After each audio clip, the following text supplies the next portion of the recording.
بالله من شرور أنفسنا سيئات أعمالنا من يهده الله فلا مضل له ومن يضلل فلا هادي له أشهد أن لا إله إلا الله وأشهد أن محمدا عبده ورسوله يا أيها الذين آمنوا اتقوا الله حق تقاته ولا تموتن إلا وأنتم مسلمون يا أيها الناس اتقوا ربكم الذي خلقكم من نفس واحدة وخلق منها زوجها وبث منهما رجالا كثيرا ونساء واتقوا الله الذي تساءلون به والأرحام إن الله كان عليكم رقيبا يا أيها الذين آمنوا اتقوا الله وقولوا قولا سديدا يصلح لكم أعمالكم ويغفر لكم ذنوبكم ومن يطع الله ورسوله فقد فاز فوزا عظيما أما بعد فإن أصدق الحديث كتاب الله وخير الهدي هدي محمد صلى الله عليه وسلم وشر الأمور محدثاتها فإن كل محدثة بدعة وكل بدعة ضلالة وكل ضلالة في النار. Rekan-rekan yang saya muliakan, kita masih berbicara tentang pintu-pintu yang dipakai oleh syaitan untuk menjatuhkan seorang hamba ke dalam perbuatan maksiat. Ya. Jadi kemarin ada pandangan, kemudian yang kedua adalah pemikiran, kemudian yang ketiga adalah ucapan, kemudian yang keempat adalah tindakan. Nah, kita sampai di yang kedua, yaitu tentang al-khatarat, yaitu bisikan-bisikan atau pemikiran-pemikiran. Nah, dan ini lebih berat daripada pandangan, karena pikiran atau bisikan ini merupakan pijakan untuk kebaikan ataupun untuk kejelekan. Nah, dari sinilah akan muncul keinginan, akan muncul tekad. Nah, maka barang siapa yang bisa menjaga bisikan-bisikan dalam jiwanya, maka berarti dia telah menguasai jiwa tersebut. Ya. Tetapi sebaliknya, kalau dia tidak menguasai bisikan-bisikan itu, maka dia terkalahkan dan akan diseret kepada kebinasaan. Nah, kemudian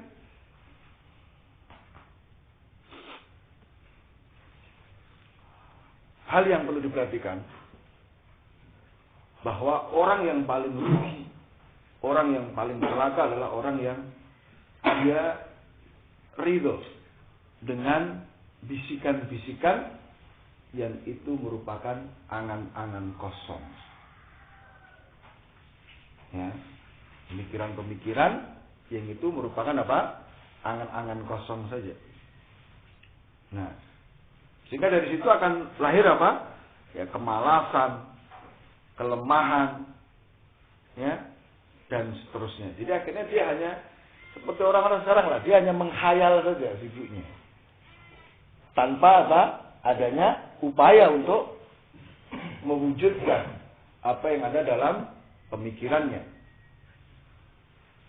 Nah, maka di sini dikatakan oleh beliau, wa inna masarafun nafsi wa zakauha wa taharatuha wa uluha bi'an fi anha kulla khataratin la haqiqata laha wa la yardu an yukhfiraha bibali, ya, wa ya'nafa li nafsihi minha. Jadi kemuliaan jiwa, ya, kesucian jiwa dan ketinggian satu jiwa itu dengan menghilangkan semua bisikan yang tidak ada hakikatnya.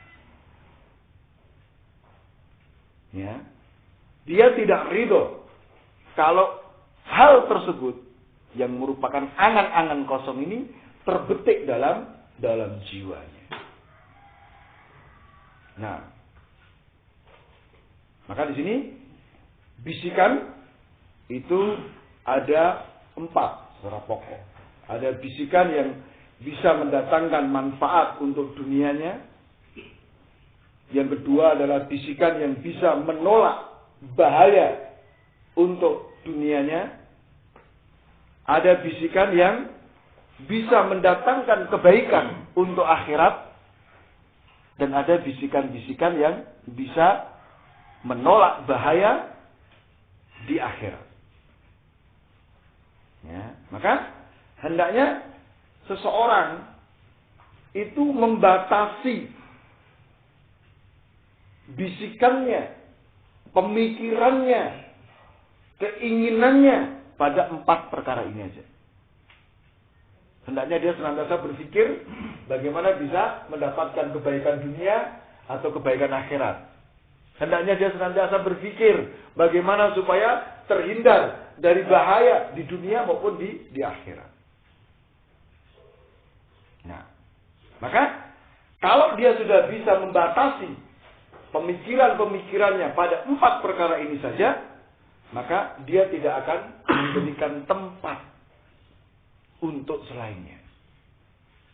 Sudah dia hanya 4 ini aja pikirannya. Nah,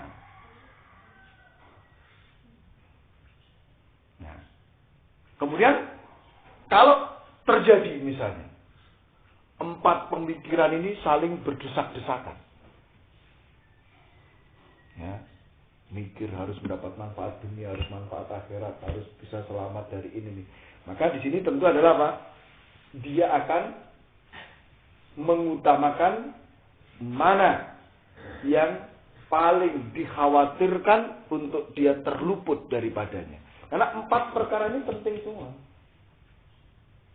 4 perkara ini penting semua. Maka ketika 4 ini harus dipikirkan, dan ini jelas gak mungkin memikir 4-4-nya, maka seseorang tentu akan memprioritaskan mana yang kalau gak dipikirkan dia akan terluput atasnya. Nah, ya. Kemudian dia akan mengakhirkan perkara yang kurang penting, yang seandainya dia terluput tidak membahayakan dia. Nah, tentu dari 4 tadi jelas bahwa 2 pemikiran terakhir itu yang harus diutamakan. Bagaimana seseorang bisa mendapatkan kebaikan di akhirat, bagaimana seseorang bisa menyelamatkan dirinya dari bahaya di akhirat.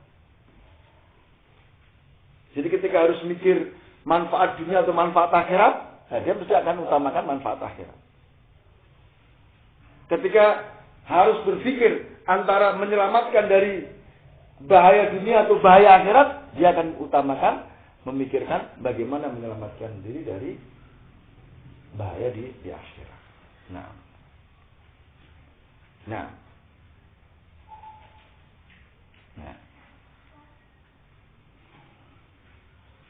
Maka di sini juga ada pemikiran lain, yaitu pemikiran yang itu apa? Muhimmun la yafutu. Wa ghairu muhimmin walakin la yafutu. Jadi ada perkara penting yang tidak boleh terluput dari kita. Ada juga perkara yang itu kurang penting dan itu boleh dia terlepas dari kita. Nah, maka masing-masing dari 2 pemikiran ini saling berlomba untuk diprioritaskan oleh seseorang. Nah, maka di sini kadang seseorang terjadi kebimbangan. Kadang terjadi pada seorang apa? Keraguan. Ya. Misalnya ketika dia mengutamakan perkara yang penting, khawatir dia akan terluput dari perkara yang kurang penting. Ya. Kalau dia menyibukkan diri memikirkan yang kurang penting, ya, maka dia akan terluput dari perkara yang lebih penting. Ya. Maka ini ketika seseorang dihadapkan pada dua pemikiran yang tidak bisa dikompromikan, dia harus memilih salah satu. Ya, maka di sini ketika dia mendapatkan salah satunya, dia pasti kehilangan salah satunya. Ya, maka di sini dalam keadaan seperti ini, ya, maka kita harus menggunakan akal sehat kita. Kita harus menggunakan ilmu dan pengetahuan kita. Sehingga dari sinilah akan terangkat kedudukan seseorang, akan sukses seseorang, dan akan rugi dan binasa seseorang.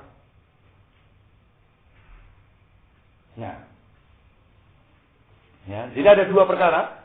Perkara penting yang tidak boleh terlepas, dan perkara yang tidak penting yang boleh dia terlepas dari kita. Cuma kadang-kadang ini berbenturan pada diri kita dalam satu keadaan. Nah, kalau saya mikir yang penting, oh berarti ini saya akan kehilangan yang kurang penting. Kalau saya mikirkan yang kurang penting, yang lebih penting saya terluput daripadanya. Maka di sini kita harus menggunakan akal dan keilmuan kita untuk memilih dan memprioritaskan mana yang harus kita pikir lebih dahulu. Nah, cuma dikatakan oleh Ibnu Qayyim bahwa wa aktsaru man tara mimman ya'dumu aqluhu wa ma'rifatuhu yu'thiru ghairal muhim alladzi la yafutu 'alal muhim alladzi yafutu. Kebanyakan orang yang kamu lihat, ya, dari orang-orang yang dianggap akalnya baik, pengetahuannya bagus, ternyata mereka lebih mengutamakan yang kurang penting daripada yang lebih penting. Mayoritas orang seperti ini. Ya. Wala tajidu ahadan yaslimu min dzalik. Ya. Tidak ada seorang pun yang selamat dari yang seperti ini. Cuman persoalannya adalah apa? Banyak atau sedikit? Sering atau tidak? Gitu aja. Jadi kebanyakan orang itu lebih memprioritaskan untuk memikirkan sesuatu yang kurang penting dibandingkan sesuatu yang lebih penting. Ini mayoritas orang seperti ini. Siapapun. Nah, cuman masalahnya adalah ada orang yang sering seperti ini, tapi ada juga orang yang hanya jarang kejadiannya seperti ini. Nah, ya, siapapun, kita pun juga sering seperti ini kan. Kita lebih sering mikir hal yang kurang penting daripada yang lebih penting. Nah, pernahkah kita memikirkan bagaimana nanti masa depan kita di akhirat? Padahal ini lebih penting kan daripada kita, ini kita rencanakan ini besok program nikah tahun sekian, lalu sekian kan, dipikirkan. Nah, nanti dalam hal-hal lain, maka nanti adalah tadi ada yang banyak, ada yang sedikit. Nah, ya.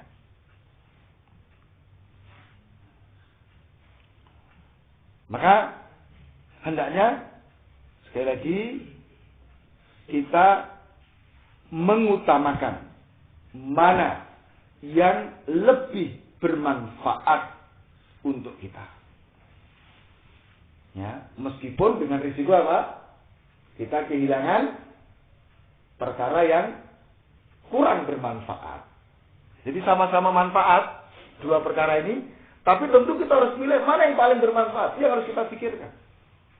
Meskipun konsekuensinya kita kehilangan satu ini, tapi tidak apa-apa, ini kan kurang bermanfaat. Nah, atau kita pikirkan mana yang lebih merusak. Artinya kan tadi ada 4 kan.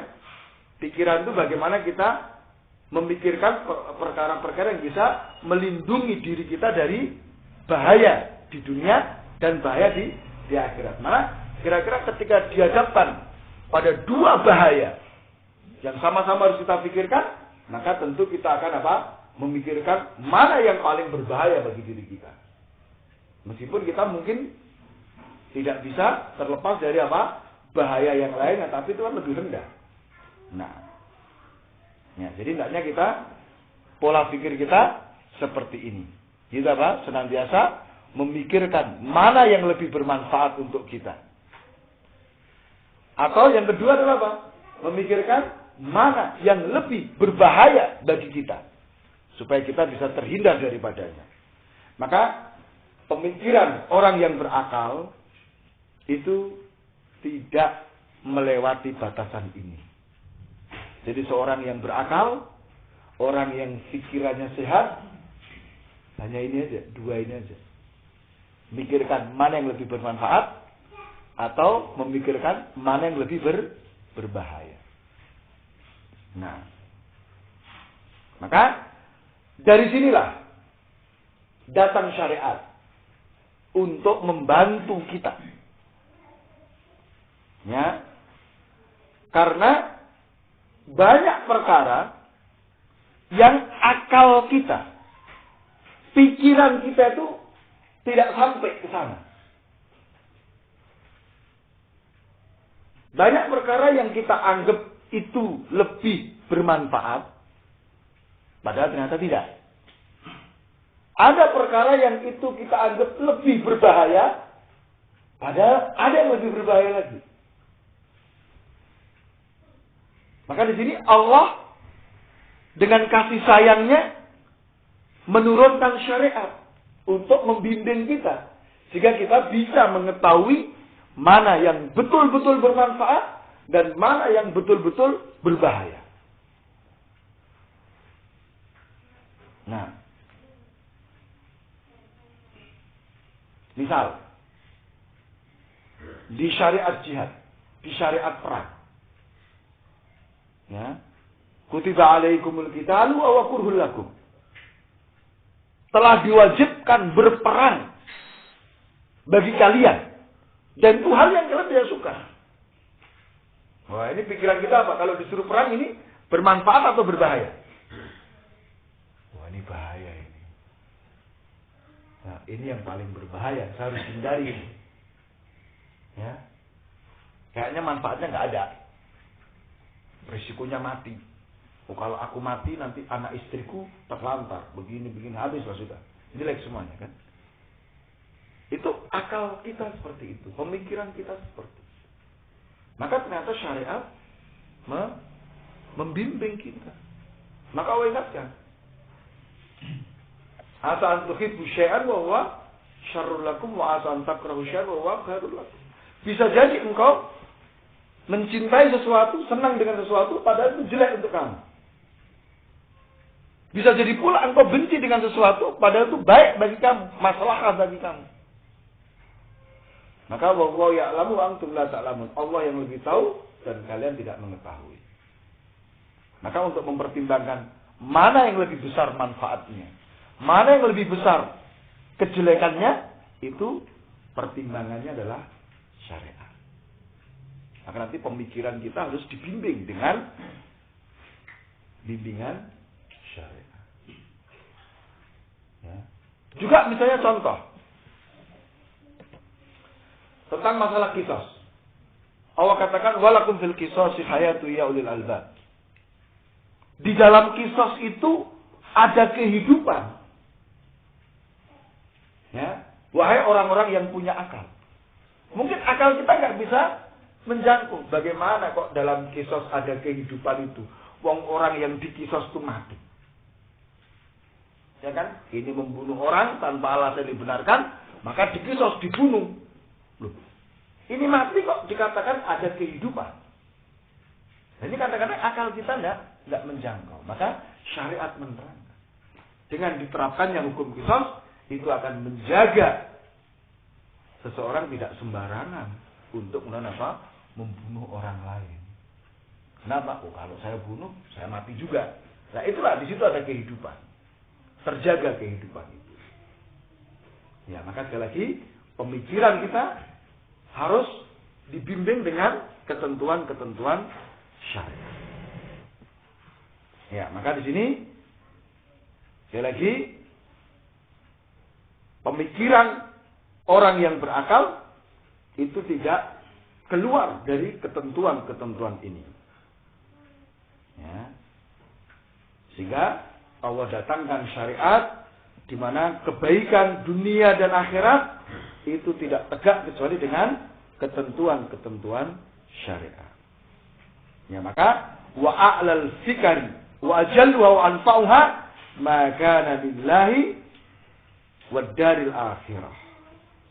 Ya, maka pemikiran ya yang paling tinggi, yang paling mulia, pemikiran yang paling bermanfaat untuk seseorang itu kalau dia memikirkan sesuatu untuk Allah dan negeri akhirat. Jadi pikirannya ke sana. Ya. Adapun memikirkan untuk Allah Ta'ala itu ada beberapa perkara. Ya. Pertama, kita memikirkan tentang ayat-ayat Allah. Ya. Kita memikirkan tentang ayat-ayat Allah yang diturunkan oleh Allah. Kita pelajari, kita pahami maksudnya apa. Maksudnya berarti di sini kita memikirkan Al-Quran dan Sunnah. Maksud ayat ini apa sih? Tafsirnya bagaimana? Jadi tidak sekedar membaca. Ini. Jadi seorang Muslim hendaknya apa? Pikirannya ke situ. Dia senantiasa memikirkan tentang ayat-ayat Allah Subhanahu wa Ta'ala. Ya, yaitu tentang Al-Quran dan Sunnah. Juga yang kedua, dia senantiasa memikirkan tentang ayat-ayat Allah yang itu bisa disaksikan. Maksudnya memikirkan tentang makhluk. Memikirkan tentang keberadaan alam semesta. Kemudian mengambil pelajaran dari situ. Nah,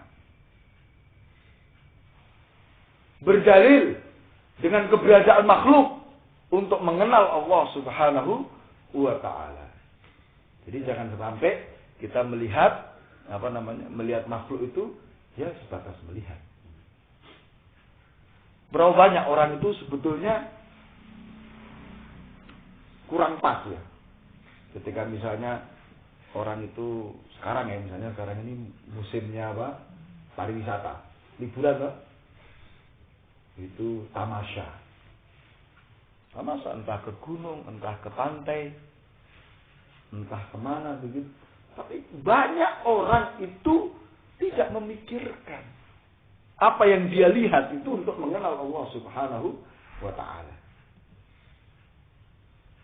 Ya. Perhatikan aja orang yang datang ke pantai. Apa yang mereka pikirkan? Silakan disurvei, tanya. Dengan melihat laut itu apa yang ada di benak antum? Nggak terpikir sama sekali. Ya hanya senang-senang foto-foto selesai. Ya kan? Mendaki gunung, ya sekedar mendaki aja. Tidak ada pikiran, oh ini gunung sedemikian luar biasa dan sebagainya. Maka seorang Muslim tentu setelah memikirkan ayat-ayat yang diturunkan oleh Allah, memikirkan ayat-ayat Al-Quran, tafsirnya bagaimana sebagainya, kemudian diikuti dengan melihat keberadaan makhluk-makhluk, wah akan tercipta pemikiran yang luar biasa tentang siapa Allah Subhanahu wa Ta'ala. Ketika misalnya mendengar berita tentang abrasi pengikisan pantai oleh ombak laut, maka situ ternyata ada ayat yang memang sudah menerangkan bahwa Allah itu akan mengurangi bumi itu dari tepi-tepinya sedikit demi sedikit, sehingga bumi itu akan daratan ya akan sempit, akan berkurang. Itu sudah ada ayatnya. Oh ini bukti kebenaran ayat.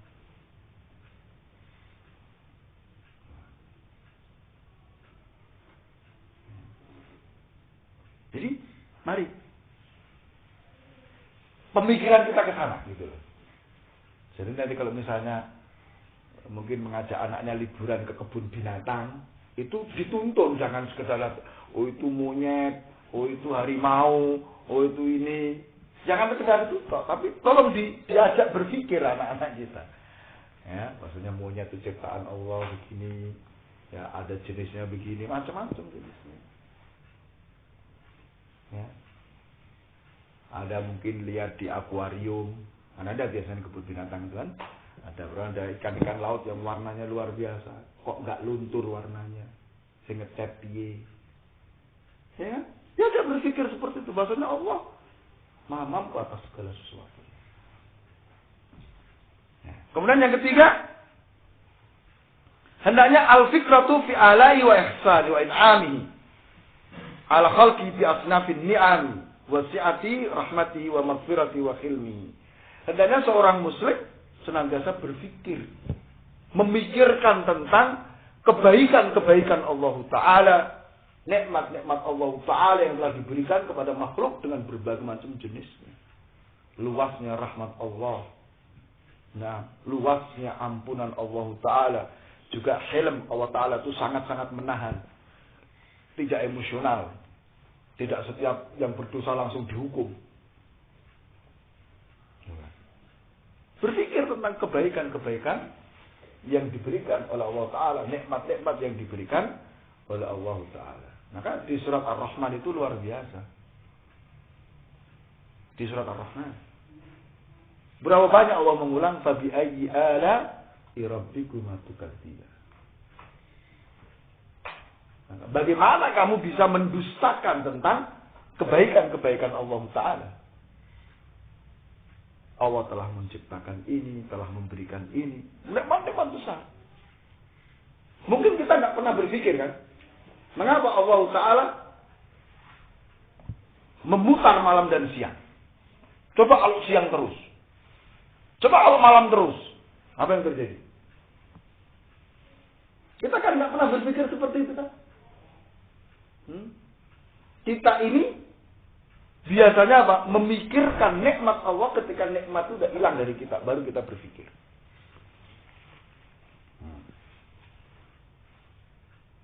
Pernah nggak antum memikirkan nikmat gigi? Pernah? Memikirkan nikmat gigi? Baru terasa kalau ngilu-ngilu kan? Oh iya, ngilu-ngilu. Atau ketika giginya udah hilang. Antum jangan anggap remeh loh ya. Gigi itu 800.000. Itu pun belum tentu cocok. Ya. Antum berapa punya gigi? Nah, berapa dok? Gigi menungso itu berapa? Atas bawah berapa? 32 kali 800. Berapa? Mahal kan?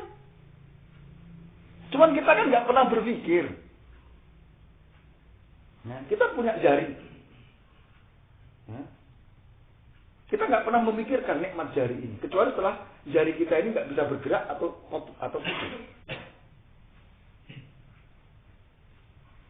Punya mata, punya telinga, ya. Nah, jadi seorang mukmin dia senantiasa memikirkan tentang nikmat-nikmat. Sehingga kalau kita senantiasa memikirkan nikmat itu, kita akan sampai pada kesimpulan tidak pantas, betul-betul jelek kalau kita kemudian bermaksiat kepada yang memberi nikmat. Betul kan? Ya contoh yang paling bagus, yang paling mudah, kita sama orang tua kita aja. Kira-kira pantas enggak? Kalau misalnya seorang anak ya dipanggil sama ibunya, dia nggak jawab. Diperintah ibunya, dia melawan. Pantas nggak kira-kira? Kita kan bilang, oh ini anak durhaka, ini anak yang jelek. Padahal kebaikan ibu kepada anak itu ya tentu tidak sebanding dengan kebaikan Allah kepada kita. Banyak sudah kalau kita mau mikirkan ini. Ya. Jantung kita sehat, ginjal kita sehat, kaki kita sehat. bisa kencing dengan lancar, ya, bisa buang air, bisa kentut, itu masya Allah luar biasa. Kita kan nggak pernah mikirkan kentut, kan? Jarang kita. Kita akan mikirkan kentut kapan? Ketika nggak bisa kentut. Maka tanya aja orang yang habis operasi itu, apa yang paling dia tunggu? Kentut. Dia berdoa mudah-mudahan segera kentut. Kalau nggak kentut nggak boleh apa-apa dia. Minum nggak boleh, apa nggak boleh. Jadi ketika habis operasi itu ya dia doanya, ya Allah segerakan kentut untukku. Padahal nanti ketika dalam kondisi lain, wah ada orang kentut dia marah-marah kan. Wah, gitu lah. Coba pikirkan, ini nikmat kecil, belum nikmat besar ya, nikmat yang ada di luar kita. Matahari, rembulan, malam, siang, angin, ya, sungai, laut, tanaman, binatang, subhanallah. Nah,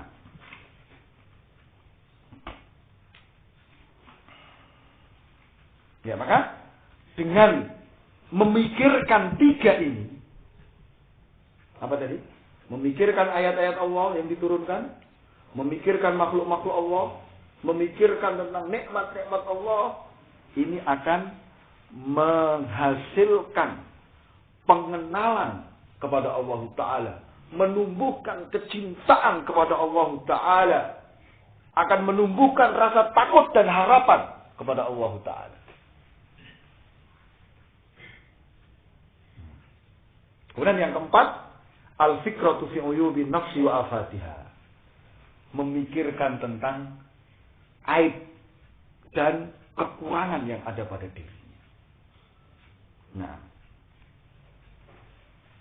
ya, jadi hendaknya seorang itu memikirkan tentang aib-aib dirinya, kekurangan-kekurangan dirinya, ya, aib-aib amalan yang dia kerjakan.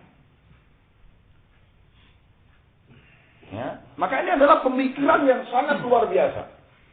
Pemikiran yang sangat agung dan sangat bermanfaat. Pemikiran seperti ini merupakan pintu segala kebaikan.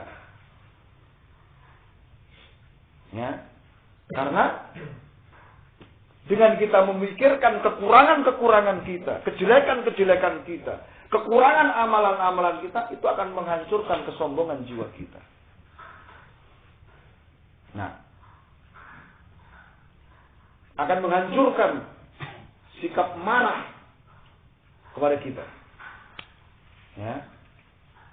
Sikap keinginan untuk berbuat jelek. Nah. Ya.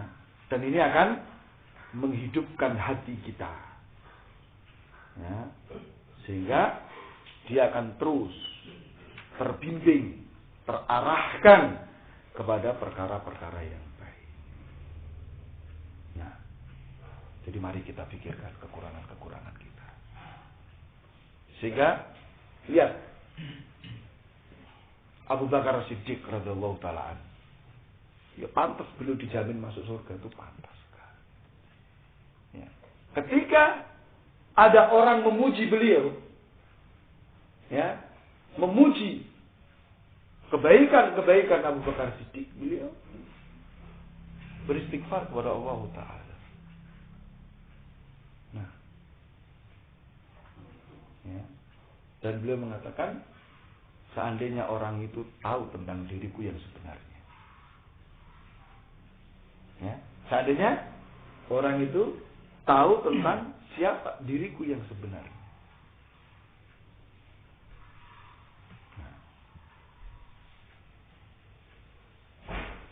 Maka seseorang itu tentu tidak akan memuji dirinya. Ya.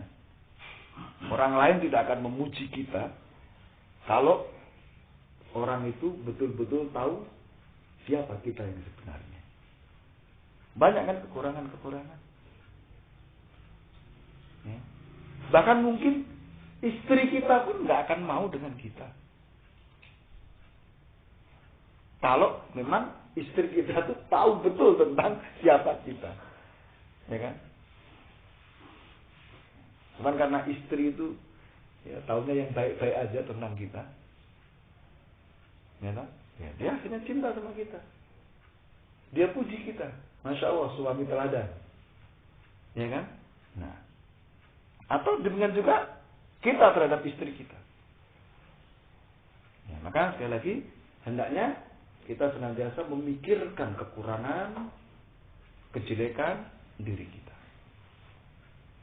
Itu akan tumbuh dorongan untuk senantiasa memperbaiki, menutupi kekurangan-kekurangan kita. Nah, jadi ini satu pemikiran yang luar biasa. Kemudian yang kelima, al-fikratu fi wajibil waqti wa wazifatihi. Yaitu memikirkan tentang apa yang diwajibkan pada waktunya. Memikirkan tentang tugas-tugasnya. Nah, ya. Jadi artinya seorang itu hendaknya dia berpikir, sekarang apa yang harus saya kerjakan? Saat ini aku harus kerjakan apa? Harus seperti itu. Ya.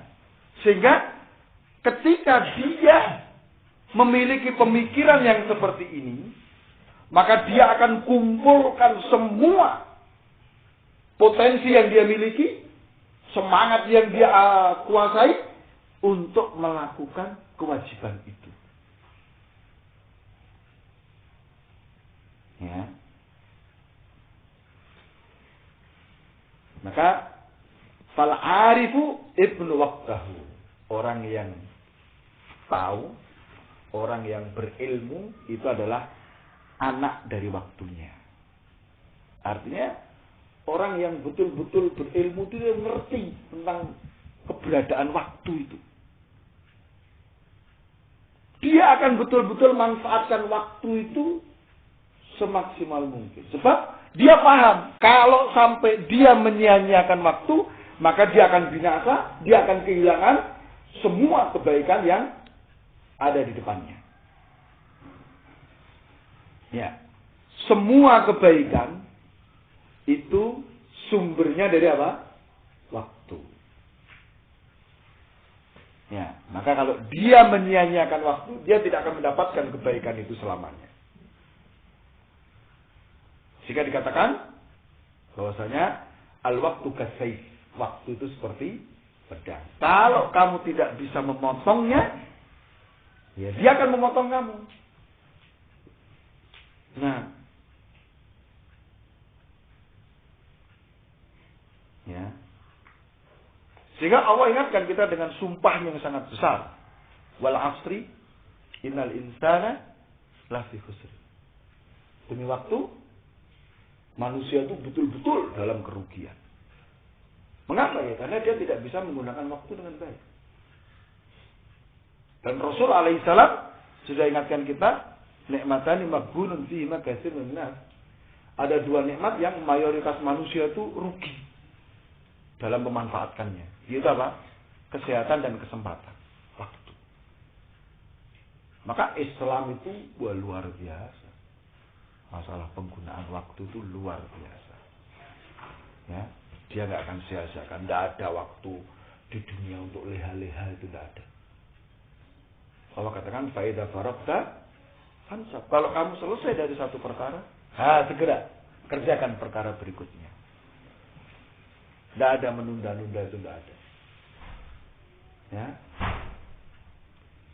Kalau kamu di pagi hari jangan tunda sampai sore. Kalau sore jangan tunda sampai pagi.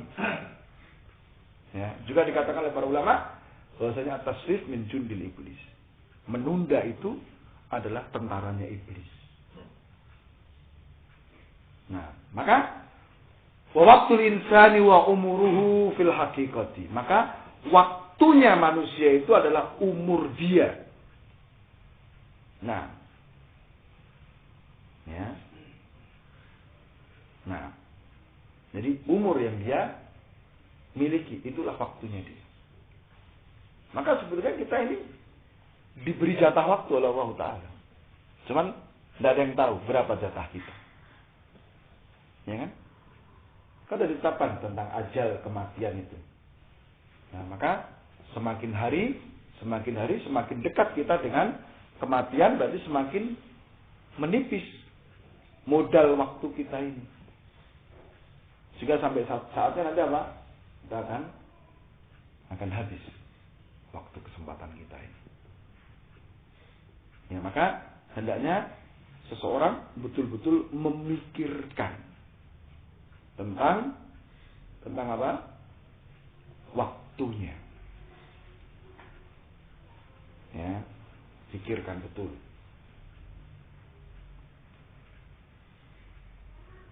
Ya, karena memang waktu ini berjalan dengan cepat. Kita ini sekarang kadang-kadang melihatnya baru kemarin taklim, besok udah taklim lagi, cepat sekali waktu ini. Ini kalau kita nggak bisa memutus dengan mengerjakan amal-amal kebaikan, wah sudah habis kita. Maka pikirkan. Ya, silakan kita merenung ketika mau tidur. Sehari tadi apa? Dari 24 jam, berapa yang kita manfaatkan untuk kebaikan? Berapa yang berjuang percuma? Berapa yang dipakai untuk maksiat? Berapa? Nah, ini yang seperti ini yang harus kita pikirkan.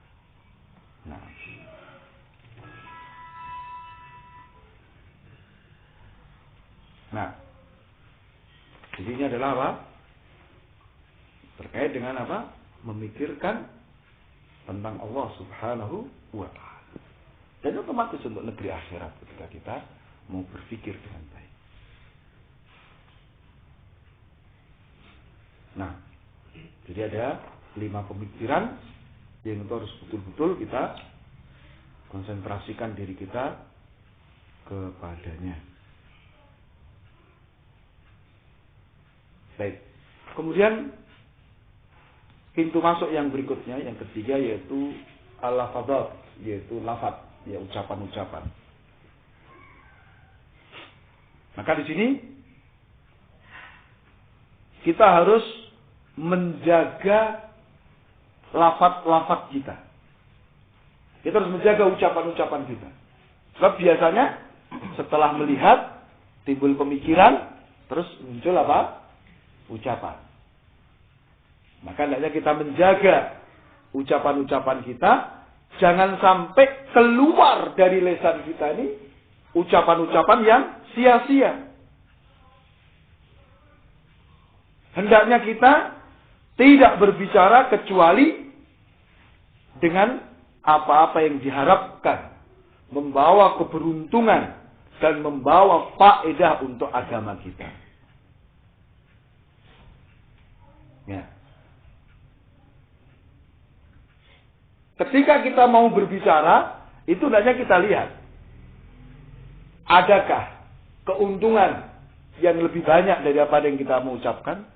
Adakah faedah yang lebih besar dibanding apa yang mau kita ucapkan? Nah, maka kalau ternyata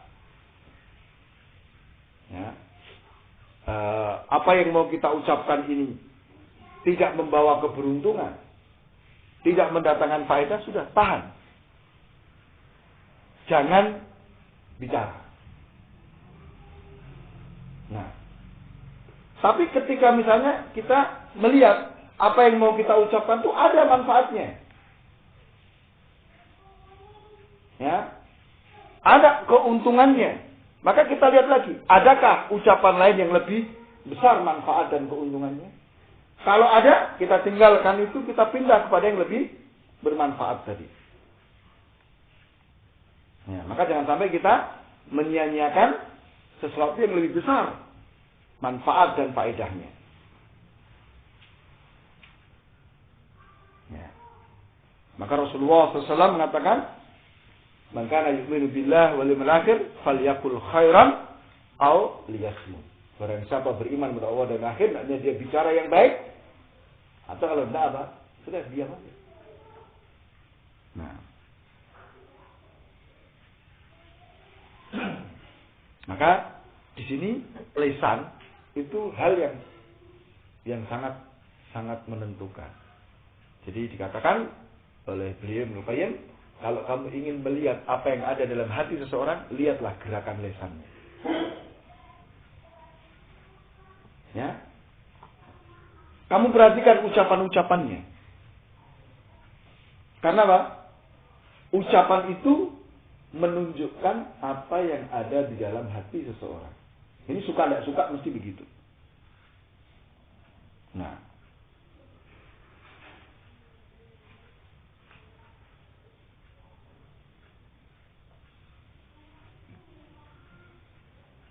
ya.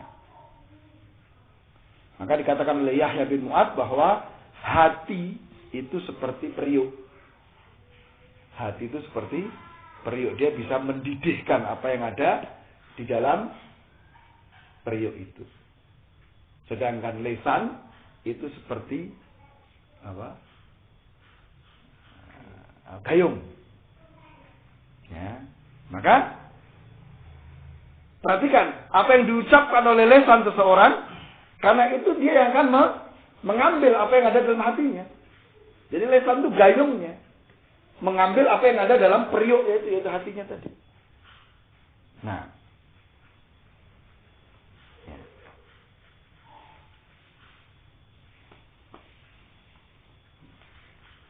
ya, maka di sini hendaknya kita betul-betul menjaga lisan kita. Dikatakan Rasulullah SAW, la yastaqimu imanu abdin hatta yastaqima qalbuh, wa la yastaqimu qalbuh hatta yastaqima lisanuh.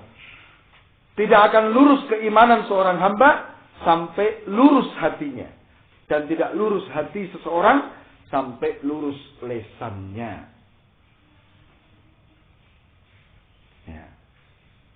Juga Rasulullah SAW ditanya tentang perkara yang paling banyak memasukkan manusia ke neraka. Dijawab al-fam wal faraj. Mulut dan kemaluan.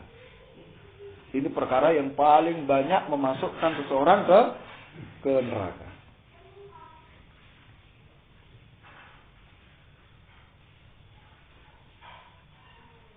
Kemudian Mu'adz juga pernah bertanya kepada Nabi SAW tentang amalan-amalan yang akan memasukkan seseorang ke surga dan menjauhkan dari neraka. Maka beliau SAW menghabarkan kepada Mu'adz sekian banyak amalan-amalan. Terakhir beliau katakan, ala ukhbiruka bimala'i dzalika kulli. Maukah aku kabarkan kepada kamu tentang perkara yang menguasai itu semua? Maka Mu'adz mengatakan, tentu ya Rasulullah. Maka Rasulullah sambil memegang lisannya mengatakan, kuffa alaika hadza. Tahanlah ini. Itu tahanlah lisan. Ya, tahan lisan. Maka beliau berkata, apakah kita akan diazab oleh Allah dengan apa yang kita ucapkan, wahai Rasulullah? Maka dikatakan, celaka ibumu, wahai Muhammad. Wal yukibbun nas ala wujuhim aw manakhirin illa hasaidu alsinatihim. Bukankah manusia itu disungkurkan ke neraka di atas wajah-wajah mereka? Tidak lain karena hasil dari lesan-lesan mereka. Ya, maka lihat di sini. Berapa banyak orang itu betul-betul sangat menjaga dari makanan yang haram. Sangat menjaga dari kedoliman, sangat menjaga dari zina, minum khamr dan lain sebagainya, tetapi mereka sulit untuk menjaga gerakan lisannya. Sulit. Nah, ya.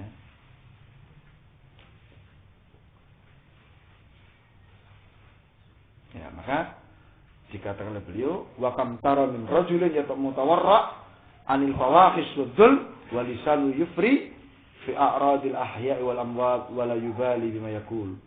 Berapa banyak engkau lihat seorang yang sangat hati-hati dari perkara-perkara kekejian, hati-hati dari perkara kedoliman, tetapi lisannya itu apa? Wah, berhamburan.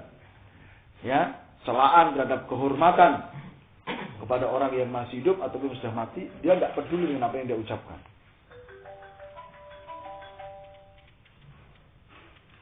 Ya. Maka banyak sekali kita dapatkan ucapan-ucapan yang itu sangat-sangat membahayakan. Kadang-kadang kita terlalu lancang, misalnya dalam hadis ada seorang mengatakan, demi Allah, Allah tidak akan memaafkan kamu wahai fulan. Maka Allah marah karena dia telah lancang dalam ucapannya. Maka dikatakan, siapa yang telah berani lancang kepada diriku? Sungguh aku telah memaafkan fulan dan aku masukkan kamu ke dalam neraka. Juga kata-kata kekufuran, kata-kata kesyirikan itu banyak sekali. Ya kan?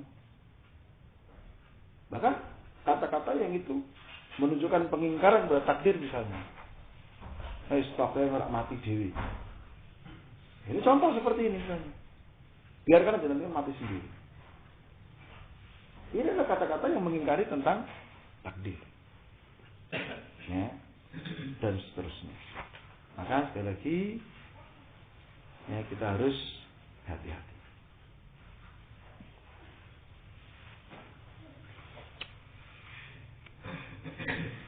Ya, maka kita harus waspada.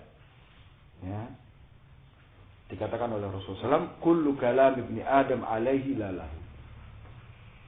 Ya, semua ucapan ibnu Adam itu atas dia, bukan untuk dia. Artinya, ya, membahayakan dia, tidak menguntungkan dia. Semua ucapan itu membahayakan dia, tidak membawa keuntungan bagi dia, kecuali amar ma'ruf, nahi munkar, atau mengingat Allah Subhanahu wa ta'ala. Nah,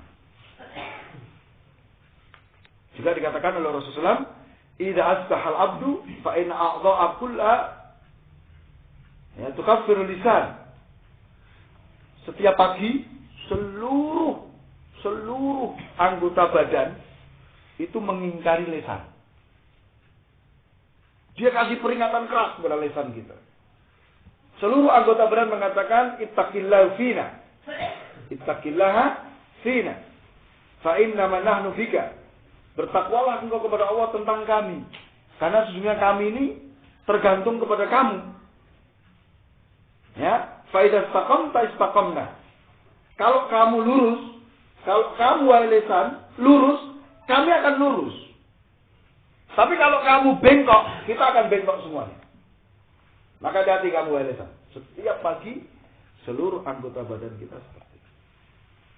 Nah, cuma di sini bukan berarti kemudian kita diem aja, tidak. Ya.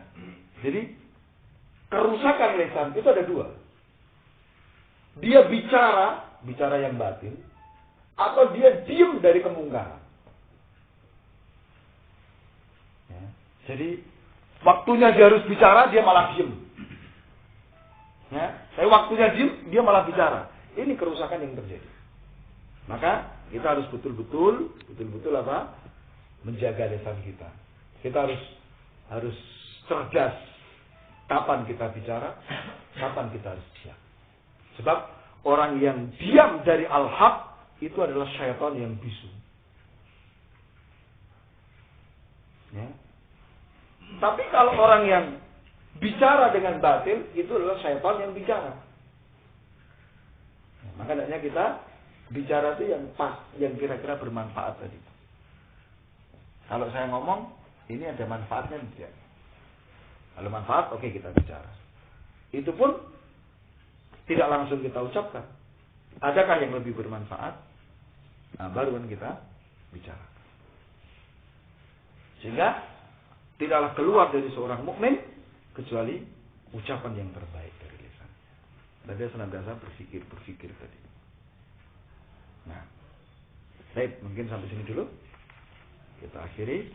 Masih ada pintu yang keempat, yaitu al-khutuwat, ya, langkah-langkah. So, kita sampaikan di pertemuan yang akan datang. Ya. Subhanallah. Hamdik. Asyhadu an la ilaha illa anta astaghfiruka wa atubu ilaik. Assalamualaikum warahmatullahi wabarakatuh.